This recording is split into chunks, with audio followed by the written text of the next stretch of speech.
जह तप यज्ञ जोग मुनि करही, अति मारीच सुवाहु डरही, देखत यज्ञ निशाचर धावही, करही उपद्रव मुनि दुख पावही। जहाँ कहीं भी यज्ञ प्रारंभ होता था, मंत्रोच्चारण के शब्द जब राक्षसों के कान में पड़ते थे तो वो उस यज्ञ स्थल पर दौड़ पड़ते थे। मारीच और सुबाहु दो राक्षस थे जो चारों तरफ ऋषियों मुनियों का जीवन कठिन कर दिया था, उनका जीना मुश्किल हो गया था। ऐसी स्थिति में विश्वामित्र मुनि अत्यंत व्यथित हो गए, समझ नहीं पा रहे थे कि इसका क्या उपाय करें, हम यज्ञ कैसे करें, हम धार्मिक अनुष्ठान कैसे करें, किस प्रकार इस पृथ्वी की रक्षा हो। इसी चिंता में लगे रहे और गांधी तने मन चिंता व्यापी, हर बिनु मिलही न निश्चर पापी, हर बिनु मरही न निश्चर पापी। गांधी तनय मुनि विश्वामित्र चिंतित हो गए कि बिना परमात्मा के इन दुष्टों का संहार संभव नहीं है।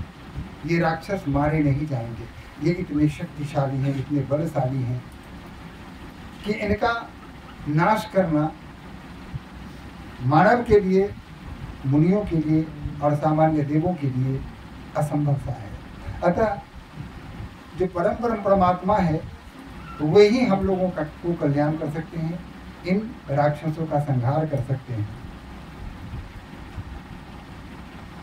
तब मुनिवर मन किन्हु विचारा, तब मुनिवर मन किन्हु विचारा। और तब ध्यान लगाया मुनि ने, ध्यान लगा के यह देखने का प्रयास किया कि अब क्या किया जाए। तो उन्हें पता लगा प्रभु अवतरऊ हरण मही भारा। योग से पता किया कि परम ब्रह्म परमात्मा धरती पर अवतार ले चुके हैं। प्रभु अवतरऊ हरण मही भारा, ये हुई देखी पद जाई, करी विनती आनऊ दो भाई। ज्ञान विराग सकल गुण ऐना, ज्ञान विराग, ज्ञान विराग, ज्ञान विराग, ज्ञान विराग, ज्ञान विराग सकल गुण ऐना। सो प्रभु में देखब भरी नैना, यहू विष देखो, यहू विष देखो पद जाई, करी बिनती आनऊ दो भाई। जब उन्हें यह पता चल गया कि भगवान अवतार ले चुके हैं, अब दुष्टों का संहार सहज ही हो जाएगा। फिर ध्यान में ये भी किया कि कहाँ अवतरण किए, तो पता चल गया कि अयोध्या के महाराजा दशरथ के घर में 4 भाइयों के साथ, अपने अंश के साथ उन्होंने जन्म ले लिया। अवतार उनका हो चुका है। और ऐसा हुआ तो बस चल पड़े अयोध्या की ओर। मन में विविध प्रकार की भावनाएं, कल्पनाएं होती रही, सोचते रहे, आनंदित होते रहे। बहुविधि करत मनोरथ, जात लाग नहीं बार। करिमज्जन सरजू जल, गए भूप दरबार। इसी प्रकार कल्पनाओं में खोए हुए विविध प्रकार के का चिंतन करते हुए और मन में भगवान प्रभु के लिए अपार श्रद्धा को संजोए हुए अयोध्या में पहुंचते हैं। और सबसे पहले कहाँ जाते हैं? करिमज्जन सरजू जल, सरयू नदी में प्रवेश करते हैं, स्नान करते हैं, ठंडे हो जाते हैं, शीतल हो जाते हैं, तृप्त हो जाते हैं। और तब गए भूप दरबार, और तब राजा के दरबार में प्रस्तुत होते हैं। अब इधर जब महाराजा दशरथ को यह पता चला कि मुनि विश्वामित्र अयोध्या में पधारे हैं, उनकी स्थिति तो और भी खराब हो गई। उन्होंने सोचा कि ये मुनि आखिर आए क्यों? एक बार आए थे, हमारे पूर्वज के साथ पता नहीं क्या क्या किया, बिकवा दिया, पत्नी पुत्र सबको बेचना पड़ा, राजकाज सब छिन्न भिन्न हो गया, अपने को भी चांडाल के यहाँ सेवा देनी पड़ी। ये सब उन्हीं के कारण हुआ। आज फिर आए हैं, ये तो विचित्र बात है। अब क्या करें? मन ही मन भयभीत हो गया। लेकिन मुनि आए हैं तो उनका स्वागत तो करना पड़ेगा। मुनि आगमन सुना जब राजा, जब राजा को पता चला कि मुनि आ गए हैं, मिलन गए विप्र समाजा, और ब्राह्मणों के एक दल के साथ उनसे मिलने गए। मन में भय है, श्रद्धा भी है, लेकिन भय भी किसी कोने में छिपा हुआ है। विप्र समाज के साथ, ब्राह्मण समाज के साथ मिलने जाते हैं। करी दंडवत मुनि सनमानी, झुक के उन्होंने गुरु के चरणों में प्रणाम किया और फिर उन्हें सादर लेकर अपने आसन पर विराजने का आग्रह किया। निज आसन बैठारे ही आनी, और उन्हें आग्रह पूर्वक अपने आसन पर बैठाया। यही नहीं, शरण पकार किन्ह अति पूजा, उनके चरण धोए, चरणों की वंदना की, उनकी पूजा की। मौसम आज धन्य नहीं दूजा, और राजा ने कहा कि आज मेरे समान धन्य भाग्य संसार में किसी का नहीं है। मैं सबसे बड़ा भाग्यशाली हूँ कि आज मुनि हमारे इस आश्रम में, हमारे इस राजमहल में आने की कृपा की।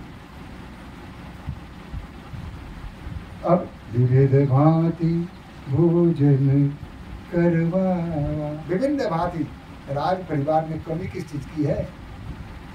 जो जो मिष्ठान्न, अन्न, फल फूल ऋषि को पसंद था, उनके पसंद की सारी सामग्री उनके सामने परोस दिया गया। मुनि बर हृदय हर्ष अति पावा, और ऋषि मुनि बर प्रसन्न हो गए, उनकी सेवा से अत्यंत सुखी हो गए, गदगद हो गए।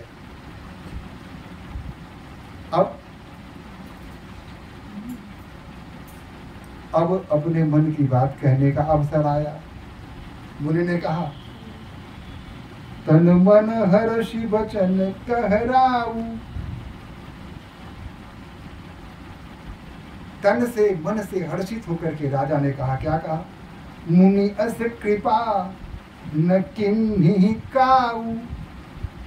मुनि श्रेष्ठ, आपने आने की कैसे कृपा की?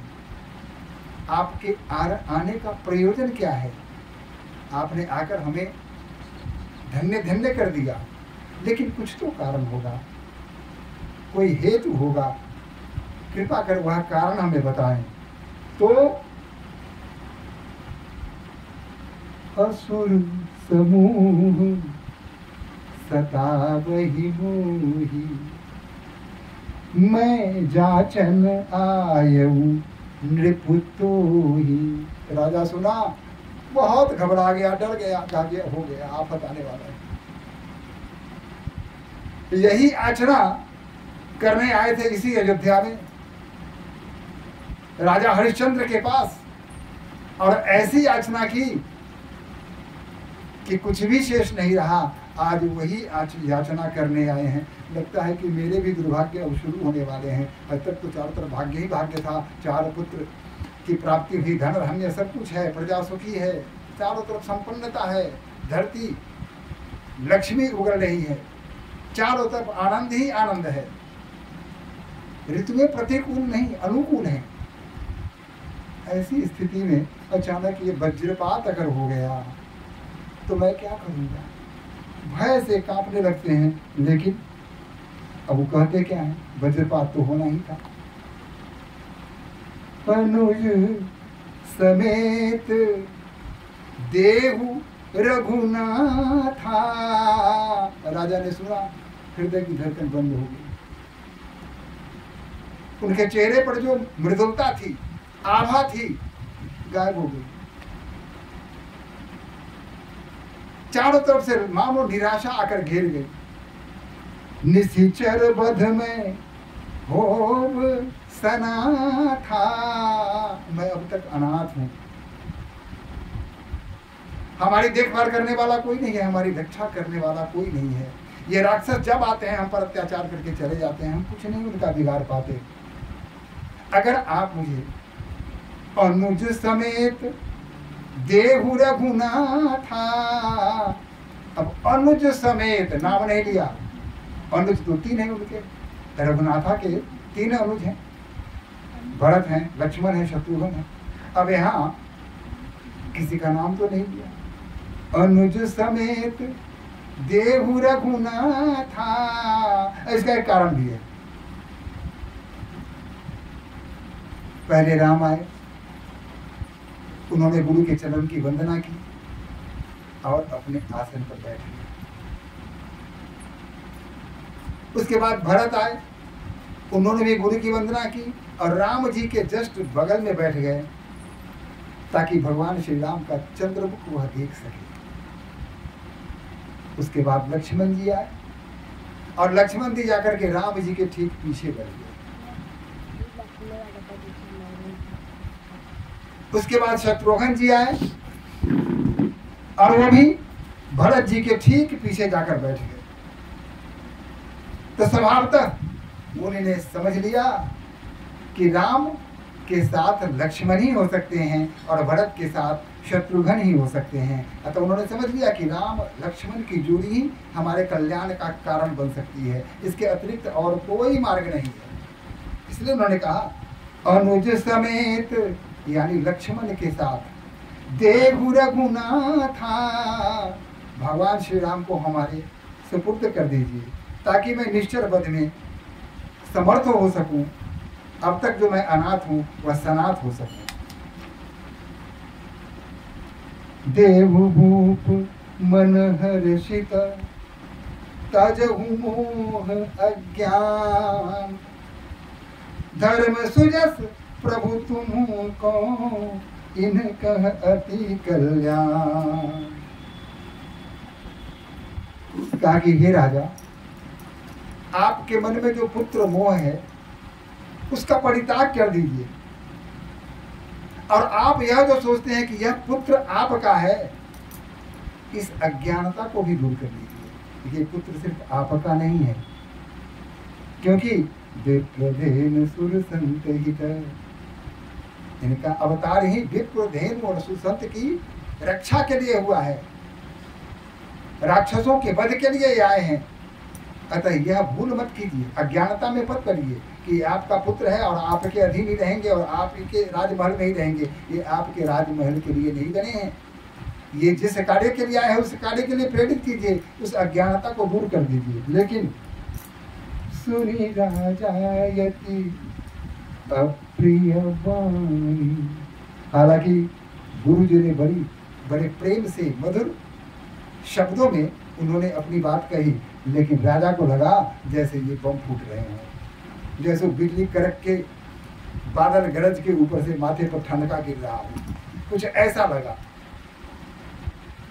मन के अनुकूल अगर कोई बात नहीं सुननी आती हो तो वह बात हमें से अप्रिय लगती है। वही जो इतने प्रेम से मुनि ने राजा को संबोधित किया और राजा को लगा सुनी राजायति अप्रिय वाणी, अप्रिय वाणी उन्होंने सुनी।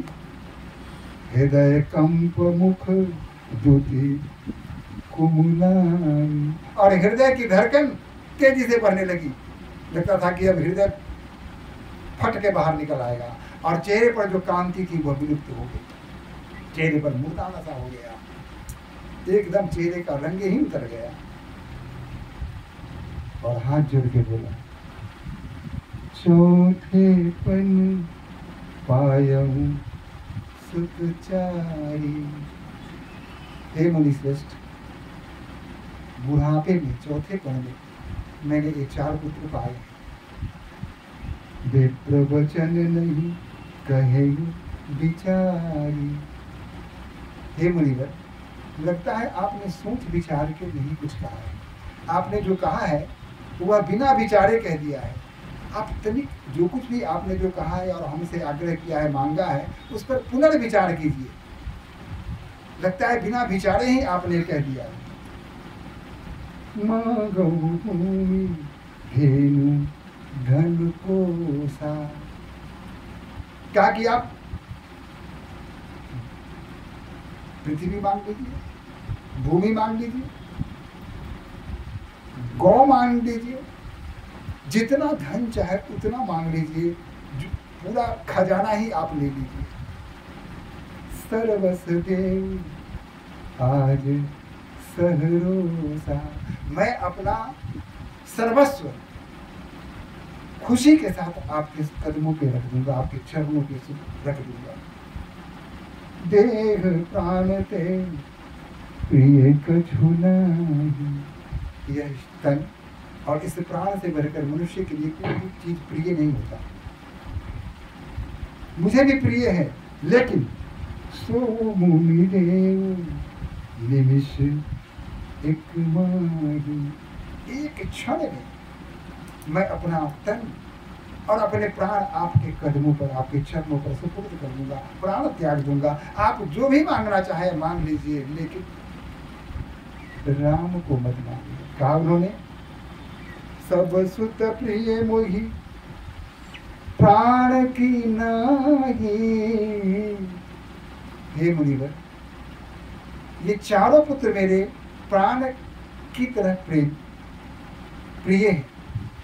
जैसे मेरा प्राण प्रिय है, वैसे ही ये 4 सुत, ये 4 पुत्र मेरे प्रिय हैं। राम देख नहीं बनई गुसाई, लेकिन राम को देते मैं सोच भी नहीं सकता कि राम मुझसे दूर हो सके। मैं अपनी आंखों से दूर राम को देख ही नहीं सकता। राम हमेशा मेरे आंखों के सामने रहेंगे। कह निश्चरयति घोर कठोरा, कह सुंदर सुत परम किशोरा। हे मुनिवर, ये राक्षस भयंकर होते हैं, बड़े शक्तिशाली होते हैं, ये बड़े निर्दयी होते हैं। इनके मन में माया मोह नहीं होता। और एक तरफ ये सुकुमार किशोर 15-16 साल का हमारा युवा, भला आपने यह कैसे सोच लिया कि ये सुकुमार बालक उन महादैत्यों का सामना कर सकेंगे, उनका संहार कर सकेंगे? ये आपने कैसे सोच लिया? ऐसा भी कहीं होता है? सुने नृप गिरा प्रेम रस सानी, राजा का प्रेम से लबरेज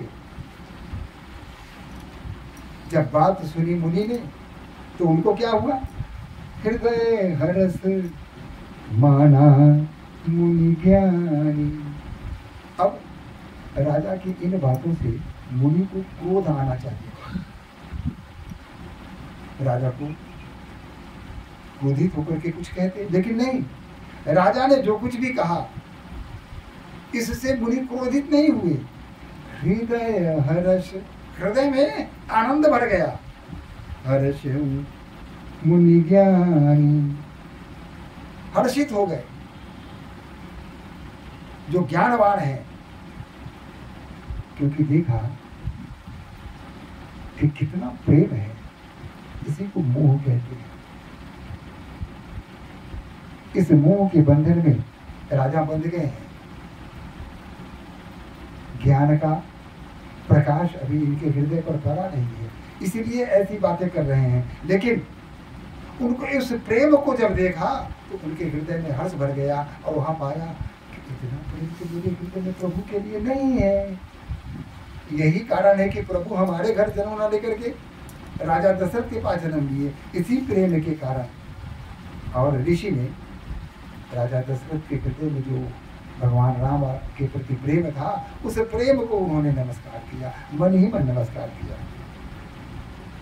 तब वशिष्ठ बहु विधि समझावा। अब वशिष्ठ मुनि की बारी आई। अब उन्होंने विविध प्रकार से समझाया। पहले तो डराया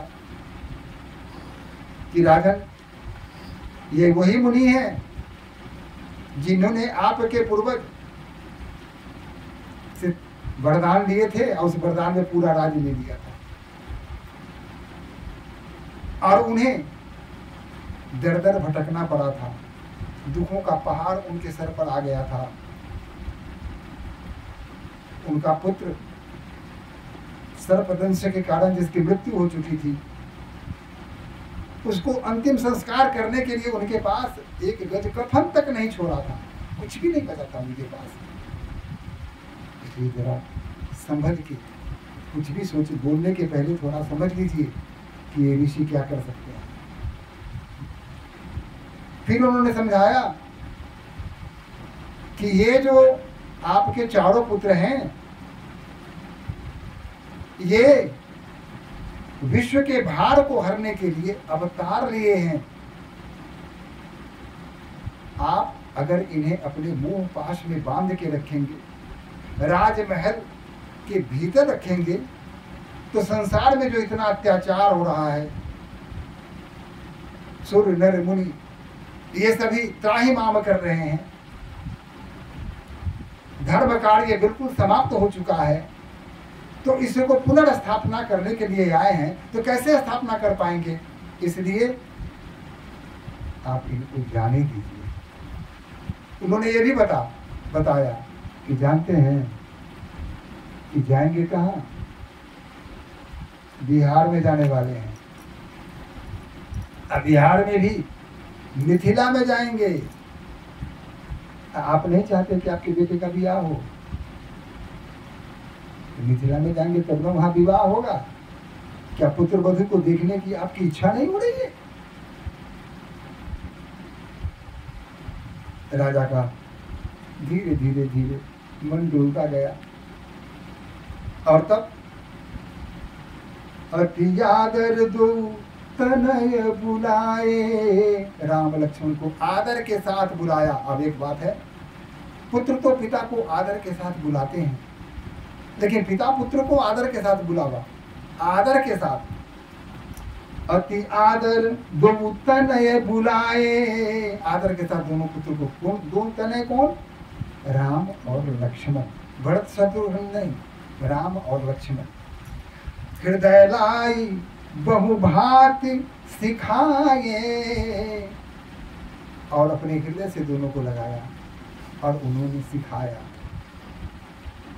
जाकी सहज सास श्रुति चारी, जिनकी सहज साथ में चारों वेद हैं, उसको राजा सिखा रहे हैं, समझा रहे हैं, देखो बेटा ये ऋषि ही तुम्हारे पिता हैं, अतः कोई भी कार्य करना तो इनकी आज्ञा से करना। इनकी सोए, ये जब सोते हैं तब सोना, और इनके जगने से पहले जग जाना, इनकी सेवा करना, इनकी रक्षा करना, ये जो कहें वो करना। आज से मैं तुम्हारा पुत्र नहीं, तुम मेरे पुत्र नहीं, बल्कि तुम गुरु मुनि विश्वामित्र के पुत्र हो, ये जान लो। दोनों भाई ने हाथ जोड़े, चरण छुए और कहा जो आज्ञा पिताजी। उसके बाद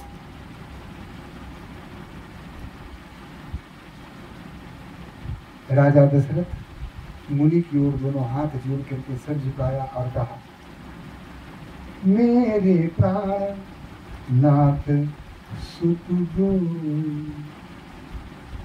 हे ऋषिवर, ये जो दोनों मेरे पित्र हैं, ये मेरे प्राण के अधिपति हैं, प्राण के कारण हैं, या प्राण ही हैं।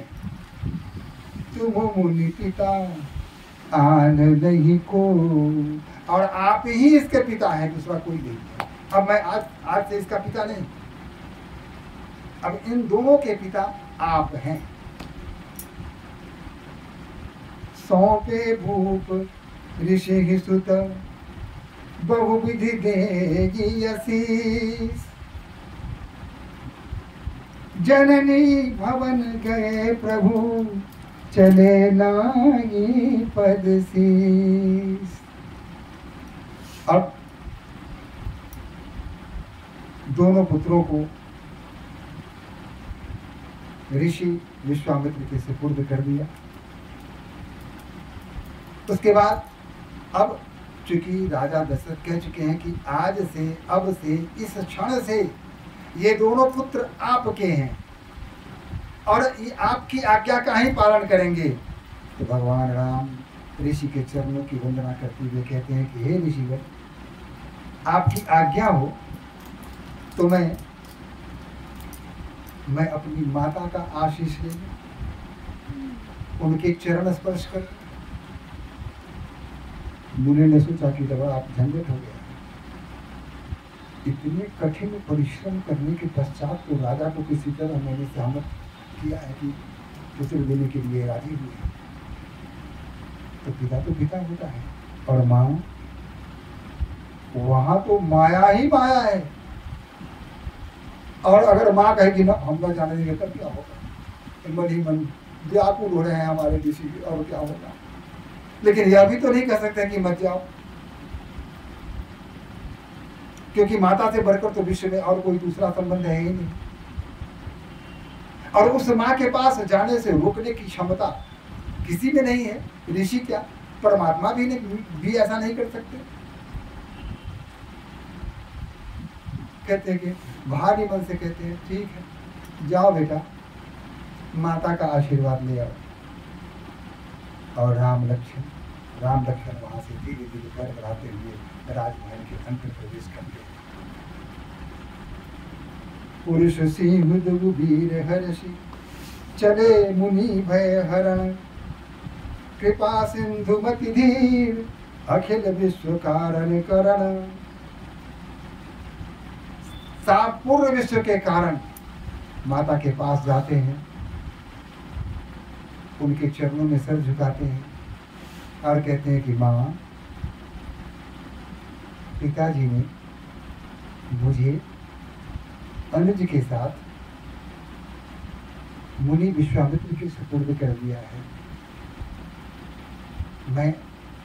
हम दोनों आपका आशीर्वाद और आज्ञा लेने आए हैं। क्या आज्ञा मिल सकती है? माता ने बाहें फैलाकर दोनों पुत्र को अपने सीने से लगा लिया। आंखों से अश्रुओं की धारा प्रवाहित होने लगी।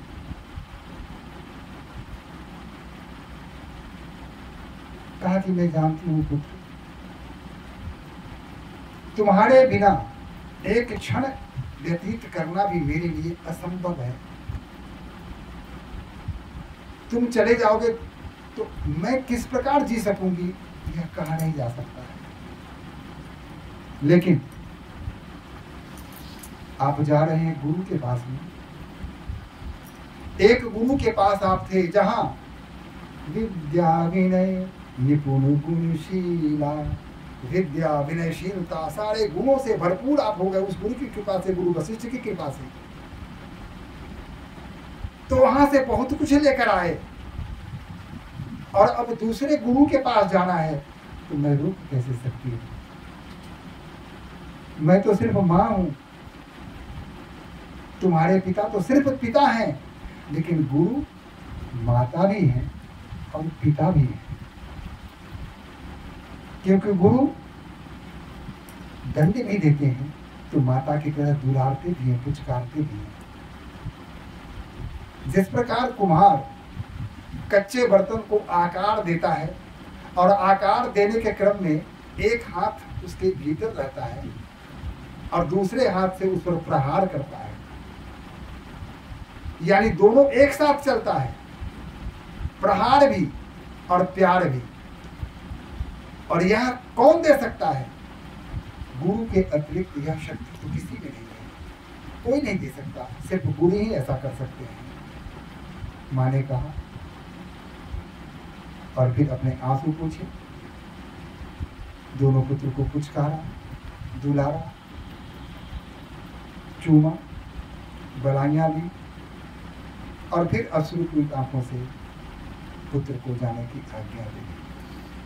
और इस प्रकार पुत्र बाहर आए। अब गुरुजी ने देखा कि भगवान राम मुस्का रहे हैं, मुस्का रहे हैं, ऐसी मुस्कान, मंद मुस्कान। मुस्कान में कैसी मुस्कान? मंद मुस्कान। वो मुस्कान में होठ ज्यादा फैला नहीं था, किंचित मात्र होठ फैलता है। वह मधुर मुस्कान, वह लघु मुस्कान, वह मधुर मुस्कान जब उन्होंने देखा, ऋषि ने देखा तो कहा कि इसी मुस्कान के लिए तुम्हें जीवन भर प्रतीक्षा करता रहा, तपस्या करता रहा। हे ईश्वर, आज आपने मेरी साध पूरी कर दी।